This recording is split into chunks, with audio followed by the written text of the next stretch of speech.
The gentleman from South Carolina, Mr. Duncan, here, and I'm glad that you came to the floor, sir. Yeah. I want to thank my colleague from Arizona for taking on this very important issue, and what a great evening to talk about America living within its means. You know, we are $14.3 trillion in debt. We're spending $1.5 trillion more than we're bringing in as a nation. And the piece of legislation that we passed this evening that's now residing over in the Senate includes what I think is the most important language within that legislation, and that is a vote on a balanced budget amendment. You know, I was a small business owner for 16 years, and when I did my budget every year, I had to think about what my revenues were for the past year and what my revenues were going to be for the coming year, and I had to set a budget based on that. I couldn't just hope there was a money tree out in the backyard and I continue spending money that I didn't have. You know, the Americans have been engaged in this process of the debt ceiling debate, and we're urging them to get involved in this process of a balanced budget amendment. You know, once that requirement and that amendment does pass both the House of Representatives and the United States Senate, it will be sent to the states to be ratified. And at that point in time, Americans from all across the land will be able to rally their state legislatures, their general assemblies, to take up and ratify this important amendment to the United States Constitution. And many of my constituents, the gentleman from Arizona doesn't know this, many of my constituents know that I carry a United States Constitution with me in my pocket. In fact, I read from that very podium in the well on the second day as a member of this 112th Congress, I read from the United States Constitution.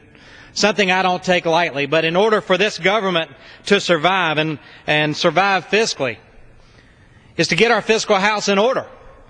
And the secret to doing that is really to pass a balanced budget amendment, to require Washington to live within its means the way that families and small businesses and large businesses have to do all across this great land. You know, when I was a small business owner, occasionally I had to go borrow money. But I had to put a plan together for that banker on how I was going to pay that back. Hopefully we've begun to do that through this week of debate.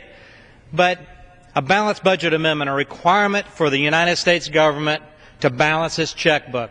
The most, I guess, simplest thing that American families and small businesses do is sit down with that checkbook register and make sure that they haven't spent too much money, to make sure that they live within their means.